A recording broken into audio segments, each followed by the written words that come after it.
Good afternoon to UK and good morning to our panelist speakers from the US. Jamie Mikeska, Dr. Jamie Mikeska joining us from New Jersey, and Professor Joyce Nata is joining us from Florida after having survived the hurricane. I'm sure most of you have followed the news about the hurricane in Florida that has been quite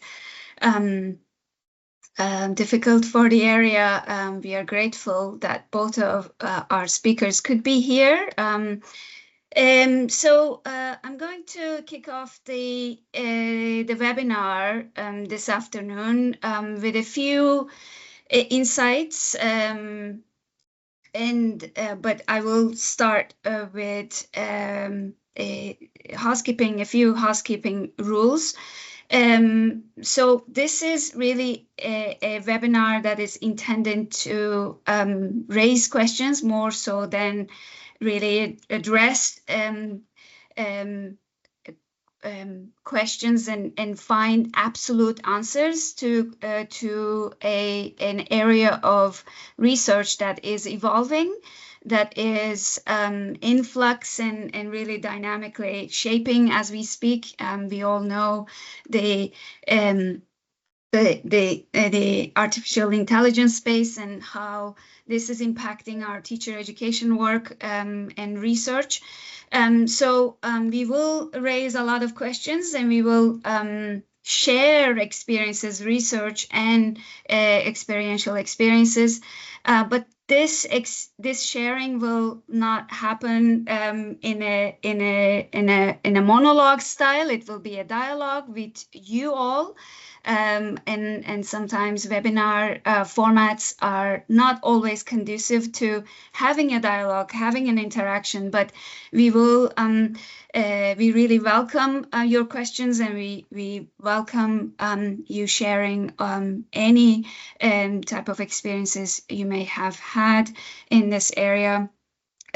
So to participate in the dialogue, please use the raise hand function.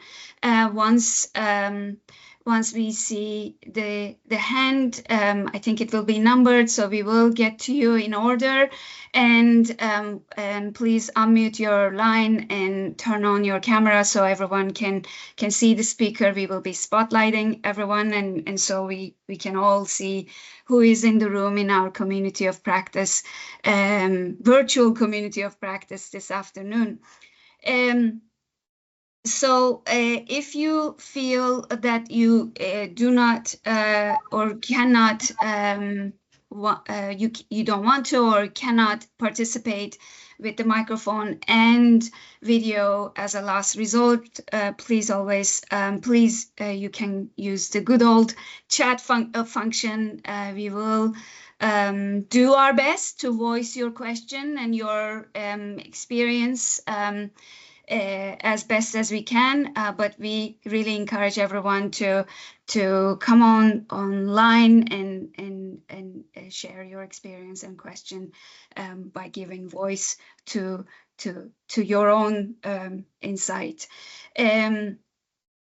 So with that, I think we are still, some people are joining.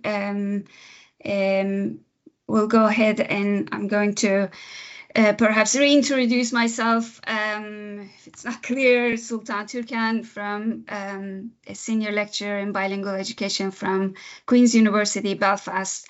Before joining Northern Ireland to Queen's University, Belfast, I lived in the US, lived and worked in the US for 16 years, and a lot of the insights and perhaps experiences that I personally bring to this panel are pretty much shaped from the 16 years I lived there and 4 years in Northern Ireland. So it is quite a I am still new to BERA, to the UK space, and hopefully we all help each other and understand the continental context in teacher education. I am joined by my colleagues Elaine Sharpling and Alison Pearson. We are leading the teacher education SIG for BERA.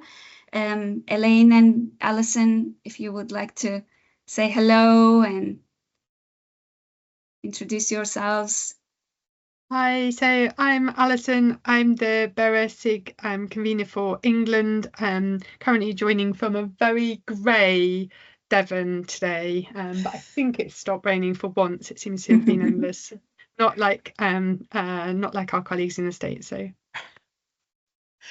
And hi everybody, I'm Elaine and I'm the SIG convener for Wales. Comes as a surprise to people sometimes that Wales has a devolved education system.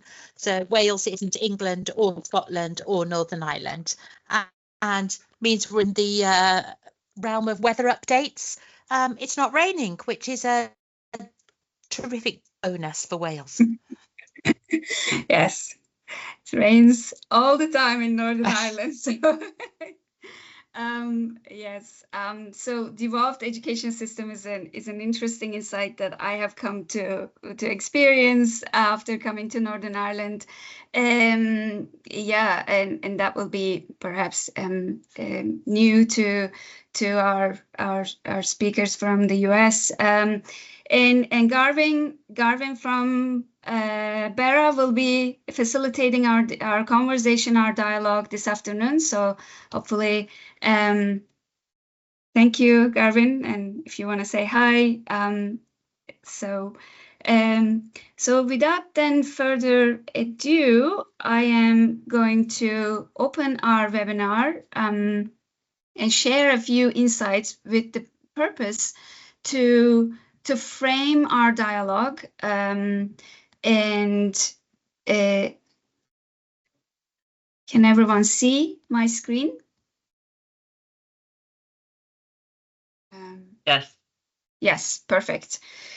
So you're all very welcome. We are here in for a treat with expert panelists who have had quite a bit of experience around virtual teacher learning environments, and they have in different varying degrees entertained the idea of perhaps using these virtual teacher learning environments as a supplement to field experiences. There are, as in everything, there is opportunities and challenges to this, and that's what we are here to raise questions, to share experiences, and so on. We were talking before everyone joined in the call that some of our work, particularly my work and the speakers' work, panelists' work, actually started pre-pandemic. And we did not necessarily, we wouldn't have known, or we didn't know at the time how, in a sense, relevant our work would have become post-pandemic and during the pandemic, right? So that's where we are here to discuss as such, and so we will hear from our speakers, Jamie McCaskill and Joyce Nuttall. They will introduce themselves as part of their introduction. They will share some of the highlights from their research, recent and in the past. So we raised the following 6 questions to the panelists. And we asked them to pick at least 3 to voice their experiences and questions around at least 3 of these questions, and I will be putting these questions in the chat box in case you all decide to pick up one of them or share your insights or puzzles around any number of these 6 questions. And hopefully after about maybe 25-30 minutes of panelist discussion, we will open the floor for interactive dialogue of questions and experiences. With that, I would like to invite everyone to put in the chat box where they are joining from, and as you do so, obviously, hello, where you're joining from, and please use the Google form that is put for you there in the chat box to tell us what your focus area is in the teacher education space. Is it teacher induction? Is it professional development? Is it initial teacher education? And a question that you would like answered at the end of this webinar, or at least a question that you would like to voice at the end of this webinar. May I ask if everyone can access the form?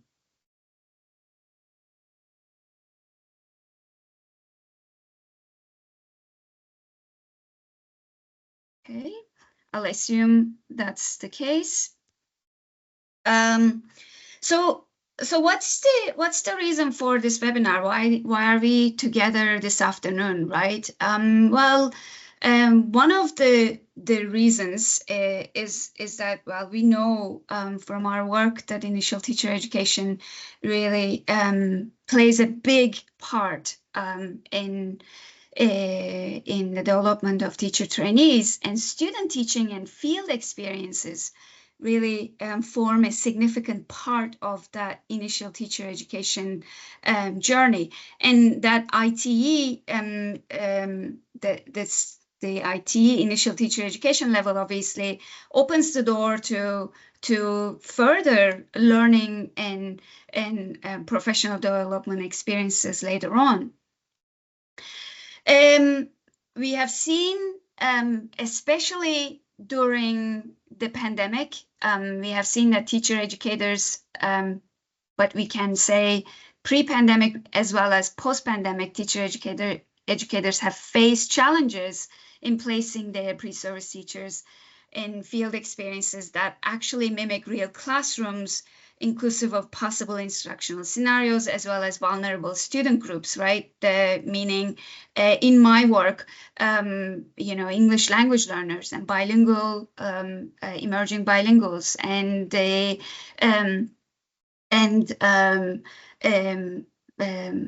migrant children in mainstream classrooms, especially in Northern Ireland. Not every school has the same degree of diverse learners in their school makeup, right? It's not going to be the same in England or Wales, possibly, but then if we want to expose our teacher trainees to possible instructional scenarios, including a diverse array of student groups, then we have seen, or we have encountered, maybe it's time to acknowledge that we have encountered challenges in this, in placing our students in field experiences. It's fair to say, especially in the post-pandemic era, the need to prepare educators for conditions outside brick and mortar ITE environments is here to stay. And we hear this a lot, right, with artificial intelligence these days as we do our work in higher education. Well, artificial intelligence is here to stay. Let's think about what we can do to use it, to make the most of it, to use it in the most formative, constructive ways possible, right? So it's for me, at least, I'm sharing my own insights around this, that it's parallel, right? When we think about simulated or just general virtual teacher learning environments, we can maybe say the need for conditions outside just the four walls of a teacher education classrooms is here to stay. So there is quite a bit of growing and let's say established by now line of work that speaks to the effective use of virtual teacher learning environments to supplement teacher traditional methods, like practicums, internships, field experiences, again, using it as a supplement, especially in my work, like I said, in terms of providing sheltered access to student populations, has been pretty remarkable, especially in the Northern Irish context. And so it's important in this, as we consider the rationale for the webinar, and I'm sure there are other rationales that you joined for this webinar because you do not want to virtualize any of the teacher learning environments, and that's a perfectly okay and acceptable ground to stand on, right? And that's why we are having this critical dialogue and hoping to have the critical dialogue of perhaps our fears and worries around where this is going. Are we going to be out of work, right? As teacher educators, if all of the teacher education programs start using virtual teacher learning environments, within the next 5 years or earlier, or within the next 10 years, right? So that's also a completely viable and obviously viable and feasible, understandable ground to stand on as well. So then, but within the I suppose space where we are saying, okay, virtual teacher learning environments are here to stay, and what can we learn about them? I wanted to throw out some distinctions here for consideration for us. Maybe most of us are familiar with some of these virtual teacher learning environments like Moodle, Blackboard, and Canvas, and we have used them and as a supplement to our teaching and so on. But some of the other ones, the simulations, right, and games might be rather new or not yet experienced for some of us, right? And within the simulations, and it's fair to acknowledge here, by the way, that games differ from simulations, because games essentially have a static, let's say, outcome, a winner, a pass score, or what have you. Simulations are perhaps more fluid environments where the complexity of classroom situation is reflected better than games, and the non-competitive nature of classroom environments is better reflected with simulations and games, right? So and then within simulations, there is this idea of role play simulations. And if we look at practice-based theories of teacher learning, right, micro teaching, role plays, internships, these are all valid approximations of practice that we try to provide for our teacher trainees. But then within this conversation, we are saying, okay, could these be simulated, right? These role plays could they be simulated virtually? And within that distinction, there is this distinction in the literature between immersive classroom simulations and non-immersive classroom simulations, right? So what does that mean, really? Non-immersive versus immersive, and so on. So just a few examples here that I am aware of, and inclusive of the US and the UK space, right? In a nutshell, I guess we're saying basically non-immersive simulations represent classroom scenarios through text, static, graphical output.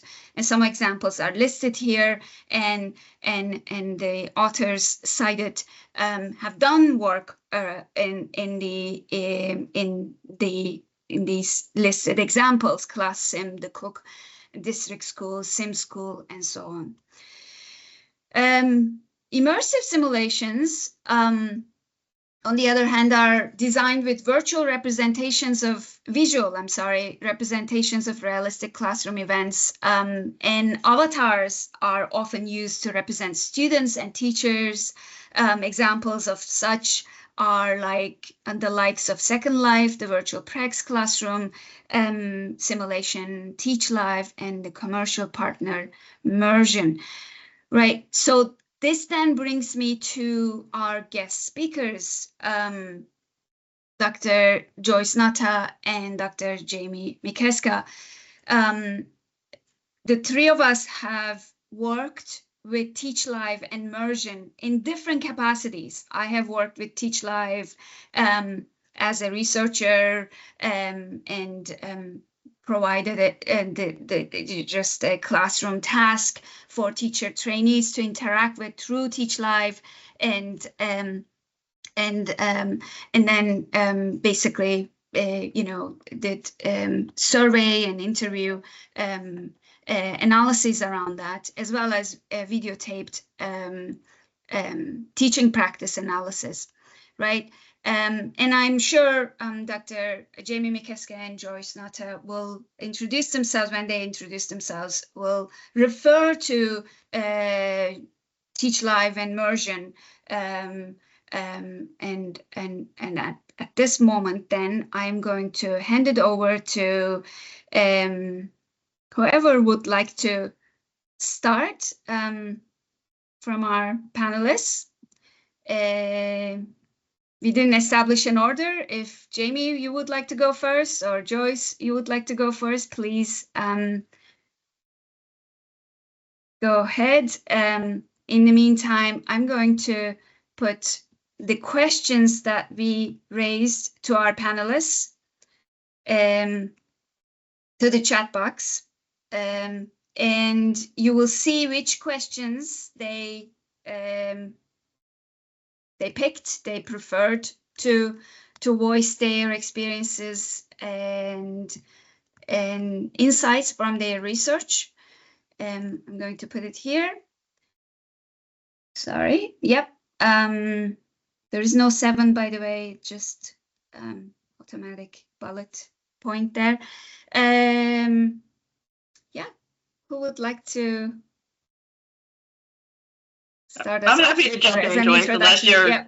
Yeah, sure. So thank you, everybody. I'm Jamie McKeska, and just want to first saying thank you to Beera for being willing and interested in hosting this virtual webinar and discussion. So I'm really happy and was excited, Sultan, when you reached out to be part of this. And I thought, wow, I can come and talk with other people that are interested about work and research I've been doing for over the last decade plus. How can you say no to an invitation like that? You can't. So thank you again for hosting. So Sultan mentioned I'm Jamie McKeska. I'm a principal research scientist in ETS's Research Institute. And I have been doing research for over the last decade on using virtual learning environments to support teacher learning.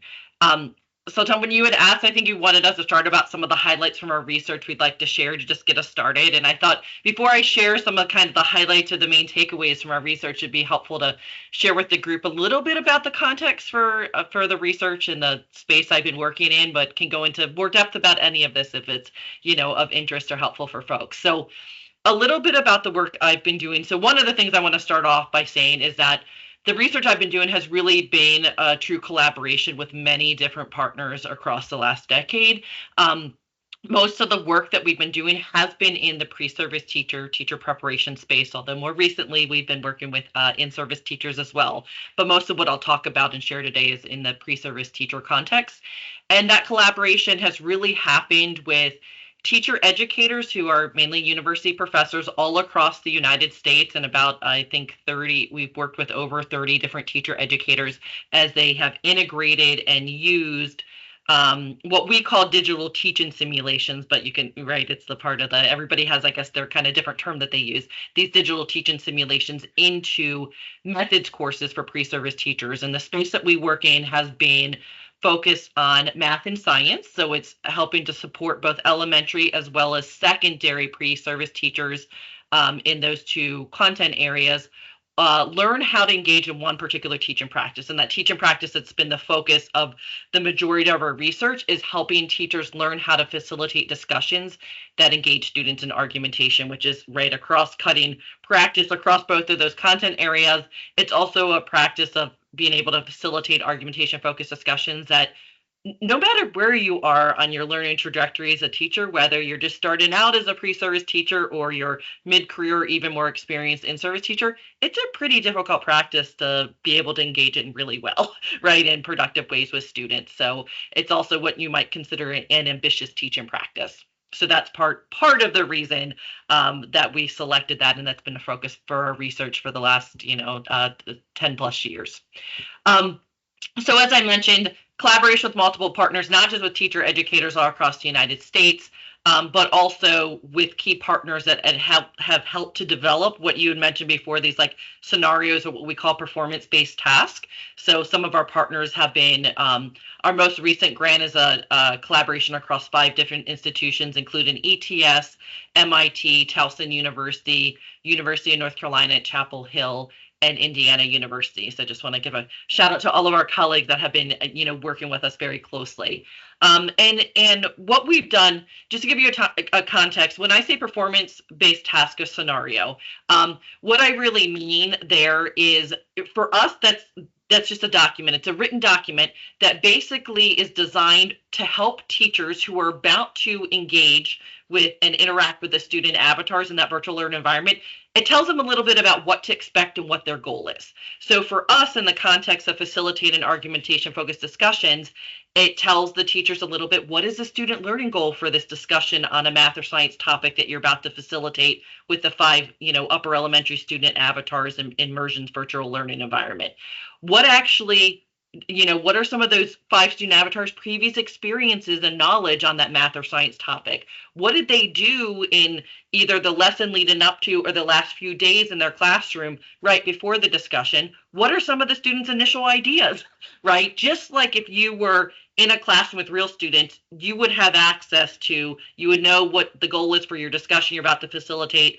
You would know, a lot about what the students did before the discussion. You would know about your students' initial ideas heading into the discussion, so you can use that in your planning and preparation. So when I say performance-based task or scenario, that's really what I mean. It's a written document that helps to provide those details for the teacher that they can use to support their preparation, so they can, productively engage in the digital teaching simulation, but also teacher educators can use to think about, how do I support my whole class of pre-service teachers in preparing for this discussion that they're about to facilitate in the virtual learning environment. So in terms of our research, we have been integrating these digital teaching simulations into elementary and secondary math and science methods courses. And we've really been, as part of the research, studying 2 main things. So what do the pre-service teachers learn from actually engaging in these digital teaching simulations within their methods courses? And then also, how do the teacher educators use those digital teaching simulations to support their pre-service teacher learning? We've used, various measures from kind of the beginning to end of the semester. So we actually look at, do teachers get better at facilitating argumentation-focused discussions from the beginning to end of the semester?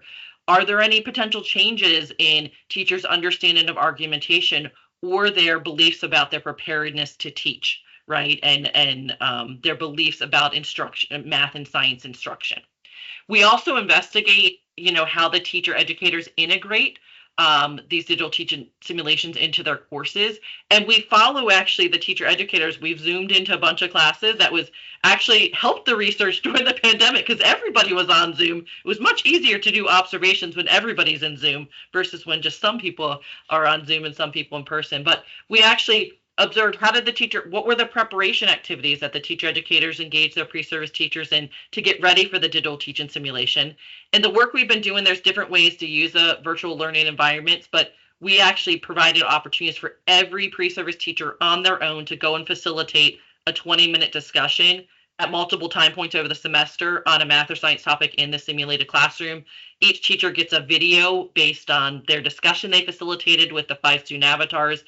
And then the teacher educators facilitate some type of debrief or reflection with all of their pre-service teachers. So we would observe those classes, we would collect course, artifacts, class assignments, and we'd also have some surveys and interviews. We do both with teacher educators and pre-service teachers. And I guess I'll just finish by saying a few different highlights from that is that one highlight, and I keep expecting this not to happen, but it has not happened yet. And I'll be interested, Joyce and others that have used virtual learning environment to see what you've learned. But it's like both the pre-service teachers and teacher educators strongly endorse this approach as appropriate for teacher education and teacher preparation. They believe that learning occurs, right? They believe that teachers get better at the teaching practice they're focused on, they have a better understanding. They can not only do it, but they have better understanding of these practices. They see increased confidence is what they report. And particularly, they talk about this in terms of endorsing the approach is that it really provides pre-service teachers with practice. And, for us, the practice and learning to plan for and conduct discussions. And for many of the pre-service teachers, they've told us this is the first time we've even had an opportunity to try out this teaching practice. Like sometimes even though they might be in field placements or doing student teaching, they maybe rarely see it or really have opportunities to even try it. And then it's also opportunities for them. So if you can think about the preparation they do is they're considering students' ideas in math and science as opportunities to unpack student thinking and think really deeply about what are students' ideas, what are their previous experiences, how can I leverage those when I facilitate these types of discussions. And that is linked to also additional time for them to learn and teach about mathematics or science ideas. And I don't know, my hunch is it might be that a similar context, but at least in the United States, and especially at the elementary level, science often, unfortunately, sometimes takes a back seat to literacy and mathematics.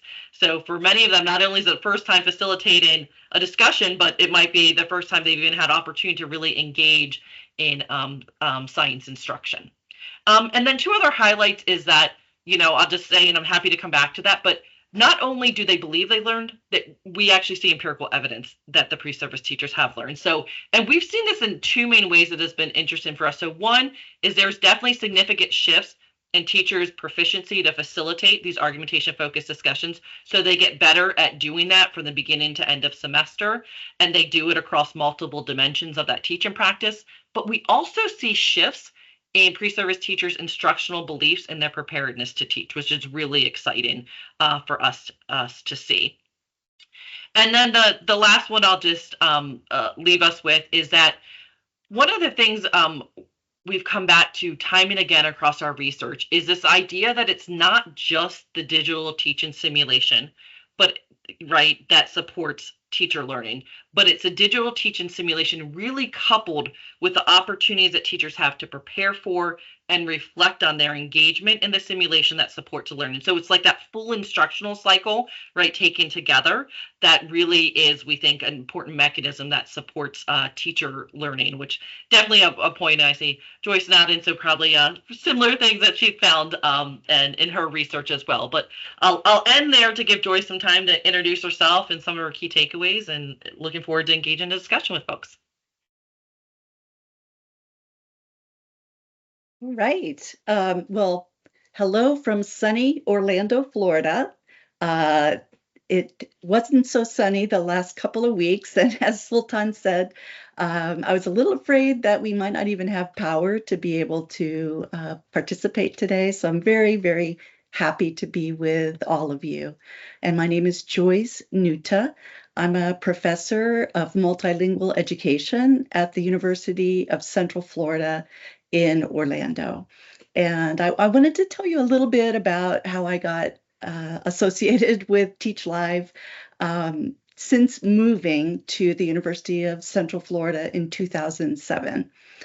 A year or so after I was at UCF, my boss, Mike Hines, pulled me aside and said, we're working on something really exciting with our engineering colleagues that I really love for you to take a look at. And could you come into the lab that we have on Tuesday and see what we have here? So I said, sure. When I went into the space, the simulation lab, I saw something I'd never seen before, and it was avatars in a simulated classroom that looked very different from what we see now. Actually, a lot of the time, the avatars were hanging like this. They were in their early stages of development. Sometimes they'd actually be suspended from the ceiling. They wouldn't be sitting in their chairs. So they were still working out a number of the bugs with Teach Live at that time. But Mike Hines, Charlie Hughes, and Lisa Deeker are the co-creators, the three professors, we call them, kind of like the three tenors, who developed this technology and then told the faculty at UCF, this is a sandbox, come play in it. And I couldn't turn down that invitation because I love to play and I wanted to get in on the fun of seeing what could be done with this new tool. One of the things that my boss suggested right away was we would like to see about having avatars that could represent multilingual learners. And I think, I'm not sure of the term in the UK, if it's multilingual learner, but students who are learning English as a second language and that are immersed in classrooms composed of primarily students who are native speakers of English. So that's always been my area of focus. To do research on preparing teachers to ensure that these students have accessible and quality instruction. And so that was a challenge I couldn't turn down.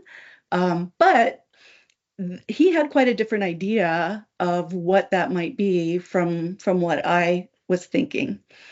I believe that my colleagues thought that you could portray a multilingual learner just like any actor could portray a role. But luckily, we were able to have good discussions.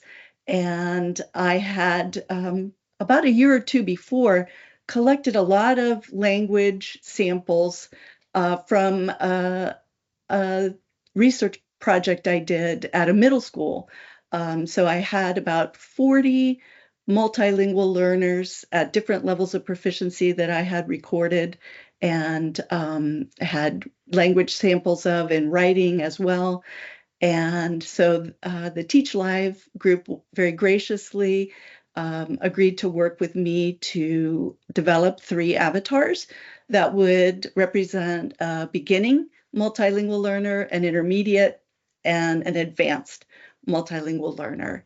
And that was a process that took over a year to train the interactor and excuse me, the interactors, and to have consistency in behavior, language behavior.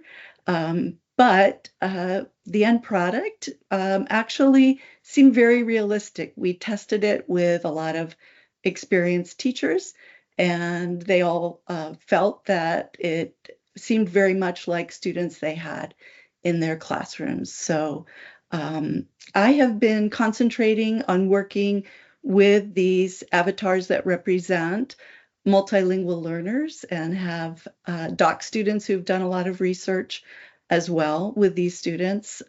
So I speak mainly from that experience, although I do have some observations of a more general nature that I'd like to share in terms of insights. So I have 3. The first is that Teach Live gives a lot of affordances. So it's a wonderful thing to think about what you can do with it, but it also has a lot of limitations. It's a 2D environment. You can't reach in and do hands-on kinds of things with Teach Live. And so it lends itself to examining verbal behavior, discussions, verbal interaction. And so that's what we have focused on, what we're able to use that tool for most successfully.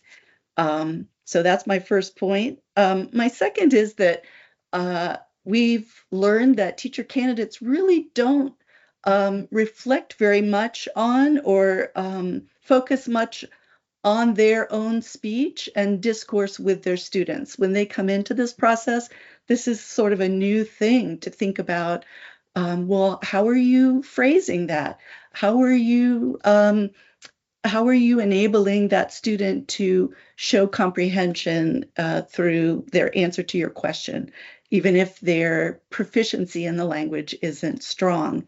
So that was an aha early on for me, is this is something that seems to be a new focus for them, because so much of the focus in teacher preparation has to do with planning lessons and what the objective is and making sure that the classroom is managed well. And sometimes that actual very essential, crucial part of teaching, that verbal interaction, gets lost in all of that. And my last point is, and this was something that was interesting, we did a study looking at self-efficacy, and we found that that our teacher candidates who were doing this early in their teacher education program went in doing the self-efficacy skills before the Teach Live experience, having quite a bit of confidence that they could adjust their instruction to meet the needs of their students from different backgrounds. And then after that first experience, their confidence went down. They got a little more realistic about the fact that they still had a lot to learn about communicating with students from different backgrounds. And I think it primed them to be receptive to a lot of what they're learning in their classes, so that when they came back for that second experience, it looked very different. So thank you. Thank you both so much, Joyce and Jamie, for sharing. I have received 3 responses. It looks like there's an even distribution among obviously 3 responses. Initial teacher education, there is, and then teacher professional development, and pedagogical cyber psychological applications in teaching, learning, and assessment, and as well as AI-enabled avatars for teacher training purposes, early career researcher, year 1 PhD student. So among the 4 responses we received, it looks like there is a diversity of area of focus within teacher education among our delegates. And then there is a half of just equal distribution of use with immersive and non-immersive classrooms. Nobody seems to have said, no, I don't use either immersive or non-immersive classroom. It seems like two colleagues use immersive classroom and 2 colleagues use non-immersive classroom. So it would be interesting to hear from those 2 colleagues. And then I'm gonna actually invite the 3 delegates to, actually 4 delegates, to voice their questions I'm going to put them in the chat box. And if you would like to own your question and then raise your hand to actually voice it, that would be really welcome. So I'm going to just put this here.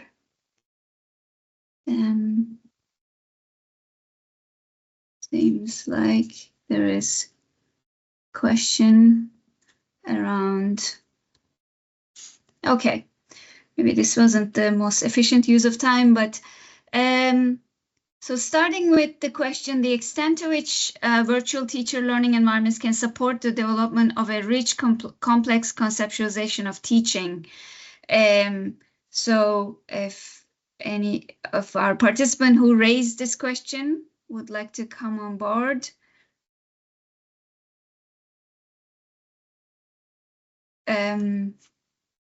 Or any of these four. So we could take them up. All right, Laura.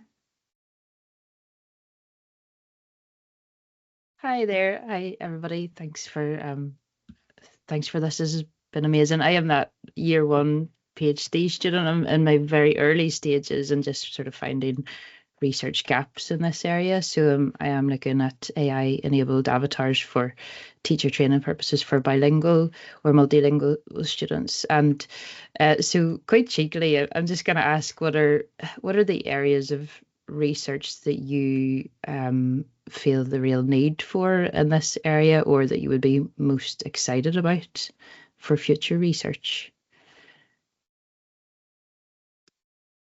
I'll start with two areas. So one, I think, is actually what you said you're interested in, the AI-enabled avatars. And I think this speaks to one of, going back to Joyce's point of there are affordances and limitations with any tool that you use, right? There are affordances and limitations. And one of the, I think, limitations is especially with these human-led digital teaching simulations like Mersion and TeachLive, is that they're difficult to scale because you have a human in the loop behind the scenes, that interactor simulation specialist, right? That you have to do pretty extensive training with that person, and then to, deliver, the simulations. It's, whenever the pre-service teachers I work with sign up, they're signing up for a session with a human on the other end, right? And so just, it's hard to scale. So I think there's a lot of more recent advancements, right, that I think to actually do some research and actually develop the AI-powered avatars so that, teachers can join from anytime, anywhere, any place to engage in these simulations. So I think that is a really exciting area, and I think there are a lot of different folks all across the world, I think, working on that now, and I am really looking forward to seeing what comes out of that in the next few years. The second area I would just advocate for, I think we have a good amount of research that's looking at, teachers or teacher educators' perceptions of using these environments, and looking at, some aspects of, whether and how teachers learn in different ways when they use these types of tools.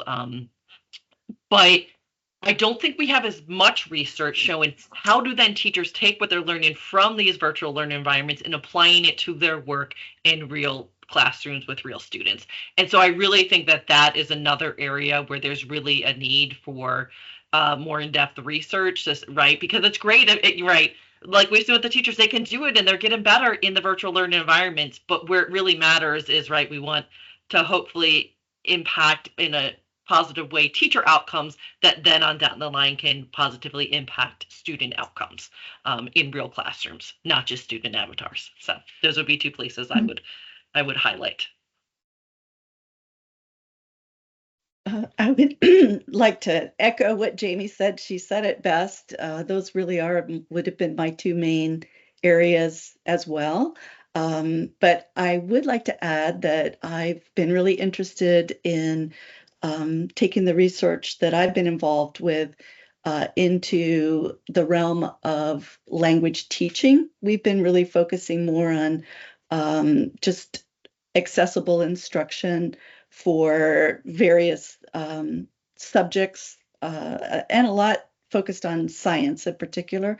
But one of my students did her dissertation using conversation analysis, which in Europe is much more advanced than we are in the US with that research methodology.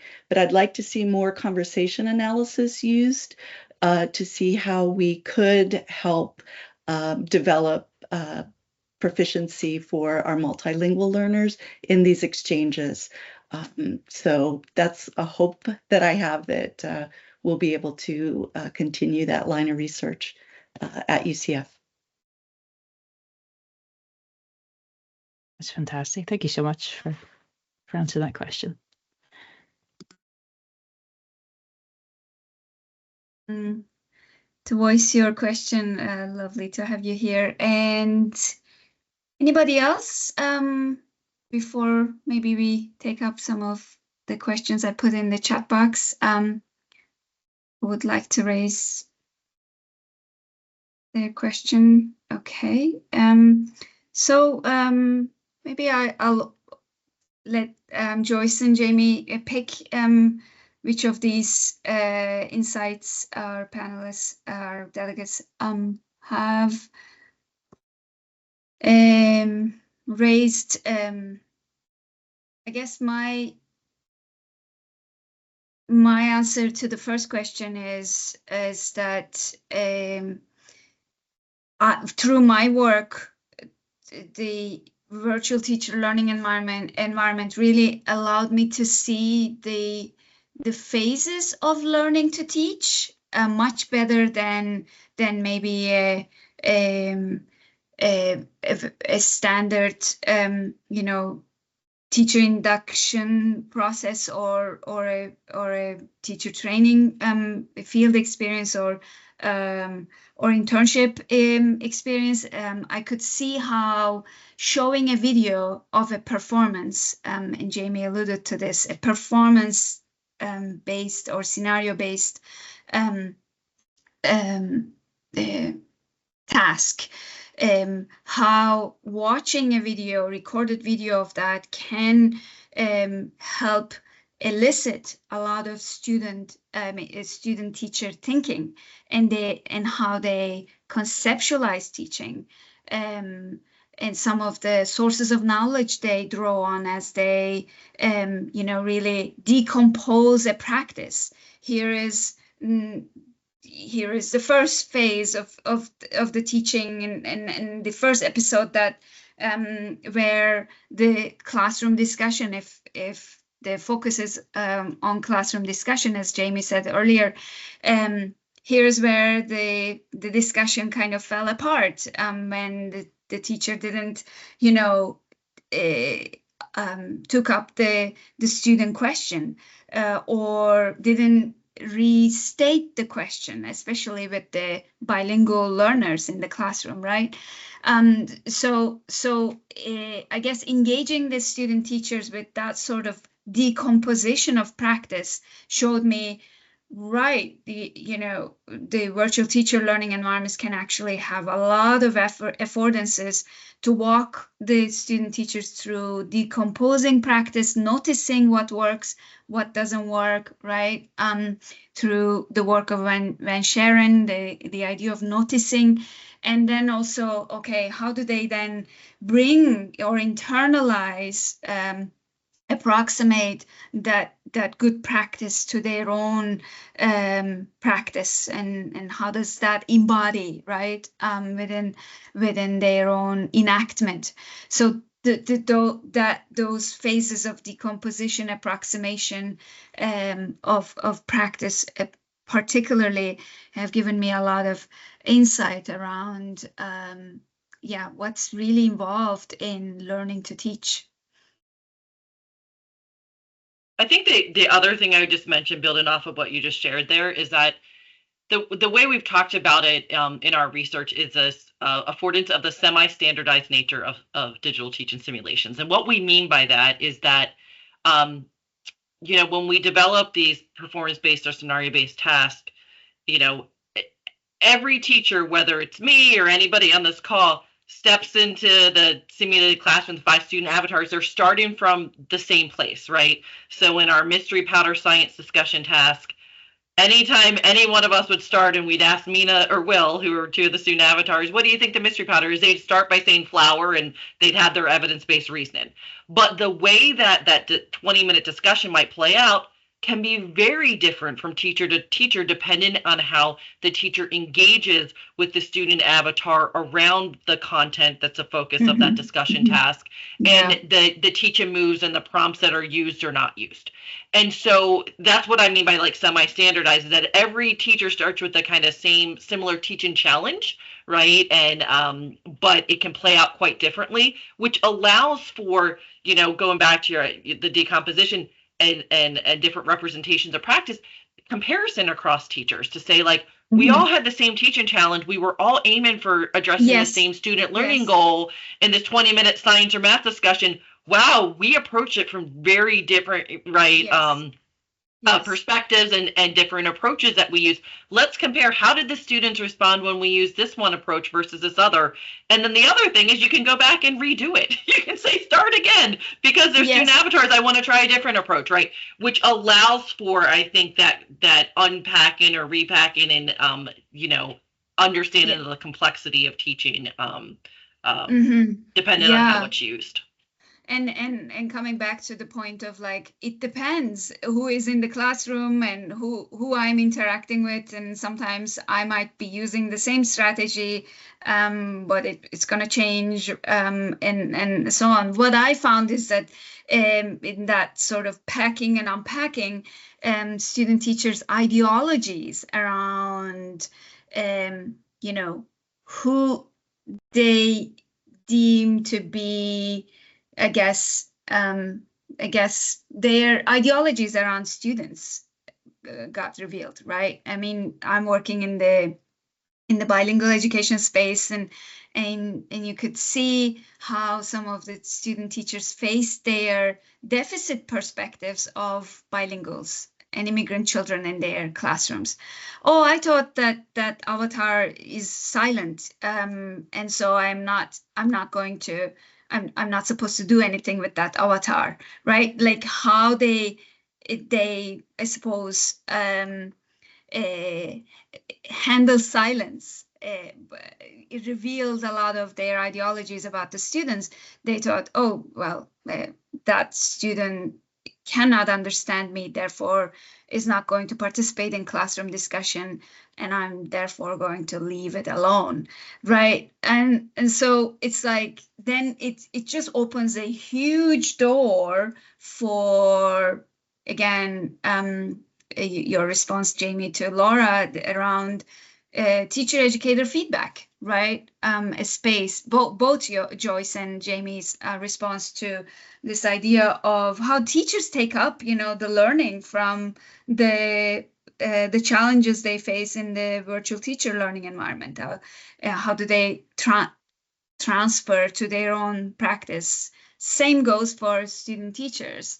It just becomes a very generative space to have dialogues. So want to respect everyone's time.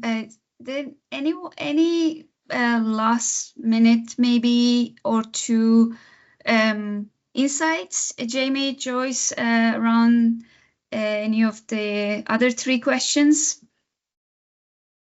I'll just add to what Jamie said so well about these experiences. I think also that they're focusing on one specific thing, and it's a digestible bite for our teacher candidates. And it's also something that we as teacher educators get better at in doing that same standardized yet variable experience over and over with different teacher candidates. So it's a different feedback experience than looking at the real classroom or a video of the real classroom. And I think that's something that our teacher candidates appreciate.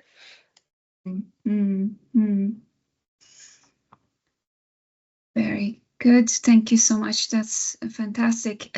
Yes, Doreen, I was hoping you would come on board as I saw your sharing of Iris Connect.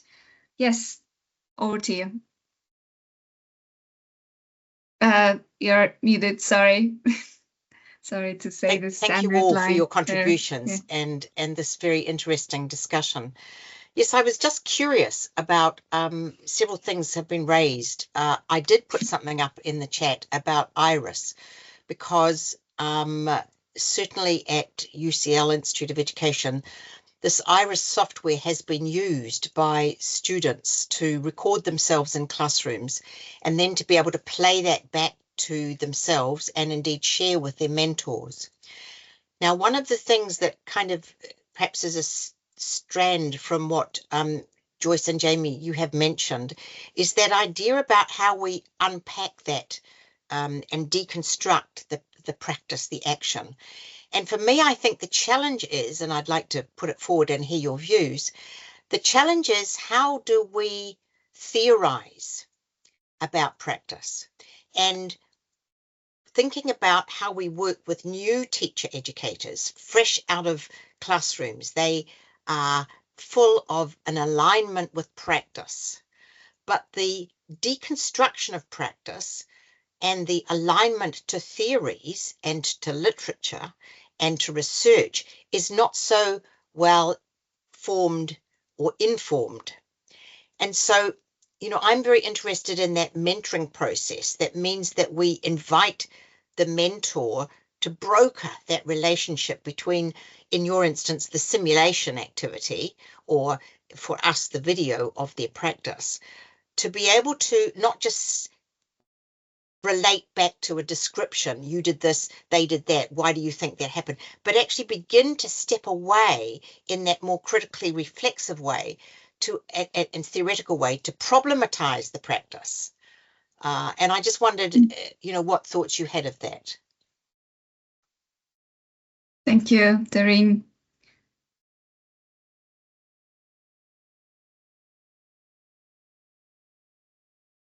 Thoughts? I'll jump in. I think you bring up an excellent point, and this is something that is new. You know, we are working out different ways of looking at this. I think the approximation of practice lens is very helpful, and that's one that we've been using more in the research that we've been doing. But there are, you know, there could be good arguments for different ways of looking at this. So I'd be interested in hearing any of our colleagues' ideas. And I think I'll just add is that, you know, we do think about these as really cycles, right, that are feeding into one another. So when you're problematizing the practice, you're thinking about what are kind of the teaching challenges, what does it represent, how am I engaging and trying to address, and then it feeds back into, right, other aspects of the practice. So we really do think about it in terms of not just like a one-off event, but it's really cycles of doing this in kind of, you know, a professional learning community with other colleagues, whether it's with your mentor or, you know, other fellow teachers or student teachers or things like that, which we have found to be really important in helping to do some of the things that you just talked about and making those connections. Yeah, I guess my question to Doreen was more, does it stay at that decomposition level of the video recordings, the critical analysis and so on, or does it then is it then taken up to more of like, okay, let's put you into a scenario and let's do a micro teaching of some sort? Okay, so in the UK we have a tradition of action research, and that tends to be an iterative process. And one of the challenges is that this iteration is not just one. It doesn't just plan, act, do, review. Because I've found that can leave you with the so what. And often the plan, act, do, review action research cycle is done once, and it's ticked a box and they've got the assignment and it's marked. And I would, in my experience, notice that when there is more a plan, act, do, review and think otherwise, building on Kathy Noble's idea from Australia, you know, that you deconstruct, you confront, you theorize, and then finally you think otherwise. It's that moving from a dissection of practice to an ownership of possibility to then an affordance of new action, which I think is that journey of growth that I would be wanting to push. But I couldn't help thinking as you were talking, and perhaps this is showing my age, but I learnt to teach, in inverted commas, in New Zealand, where we had one-way glass, and that was based on the Dewey notion of clinical schools. And it was sitting behind that glass, having that practice that we were viewing unpacked by very clever tutors, and then going out and doing it in small groups where we learnt from each other about what was impactful. And then it was talented teacher educators who helped broker the sense making, no such word, but we know what we mean, about those differences. Yes. And I think that you know, what we're talking about is something so, you know, it's like the cycle has come back again. Suddenly we're looking at practice and we're sitting and we're unpacking it and we're thinking, how could we do this differently? We're just using different tools. This time it's abattoirs. But with that in mind and looking forward, of course, how we program the abattoirs is also linked with stereotypical behaviours and responses. And I'm noticing that question there about bias. That idea of culture and class and ethnicity.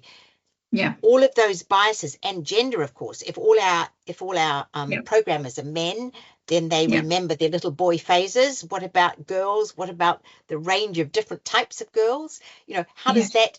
What do you notice? I guess, and I must stop because other people might want to ask questions too. Yeah, no, that's exactly where my thinking is, Doreen. Okay, bias in teacher education, and if we overuse, I guess, the avatars and human interactors, and then and okay, there are all these challenges and hindrances. And Jamie alluded to this in response to Laura's question earlier around the need to invest in an AI based research and to program some of these avatars. But then are we opening up a whole other can of worms around responsible AI, and what kind of really within responsible AI, what particular principles can we take refuge under to protect our work, I guess, and protect the practice from bias, right? That's a question I have. That's my burning question that I do not necessarily have the answer to yet. So Elaine was asking, I'm not sure if you were asking Doreen or the panel, whether if anybody used the virtual learning environment as a marketing tool, recruiting teachers. I don't know if anybody has thoughts. That will be the last question we will entertain, I'm afraid, before we say goodbye to our speakers. But has anybody used virtual learning environment as a marketing tool? I have not. I have not in my work. Me neither. No. We have at UCF. It is part of all of our initial teacher preparation degrees. So we have used that as a way to demonstrate that we're integrating technology into their preparation. It's been more from that standpoint. But I can't speak to whether that has attracted more students to us or not. But yes, we have been using it. Okay, Colleen said yes, a little. All right, I guess that's going to be us. Sorry, Jamie, go ahead. No, I was just going to say, like, picking up on the last part of the conversation, I think it's always important for us to remember kind of where you started at the beginning, which this is one tool in your toolbox, right, as a teacher educator, and it's a tool that can be used to complement the work, especially at pre-service teachers, you know, and the learning opportunities they have in their field experiences and in their student teaching, right? And it's not going to solve all challenges or address all, you know, all problems in practice, but it's one tool that can be used, you know, and has particular affordances and particular limitations that we need to keep in mind, you know, as we've talked today. So very much so. Thank you for bringing that again. Joyce. So. I just wanted to thank Sultan and Jamie for the foundational research that they conducted on this technology, and acknowledge how much it has affected my research and practice. And I'm just honored to be here with these two leaders in the field. So thank you for inviting me. You're very kind, Joyce. Your work and Jamie's work definitely inspired me and provided that solid foundation for my wings to fly in my conceptual thinking around this really complex area of research. Yeah. Thank you both so much. Thank you to our delegates for participating. I hope we engaged you in some way, and to be continued. I guess we will continue our conversation and discussion around other topics and potentially on this topic, maybe as an extension of this topic. But so long, and thank you, everyone. Hope to see you again, Joyce and Jamie. I ran into Jamie at AERA this April, so hope to see everyone in person.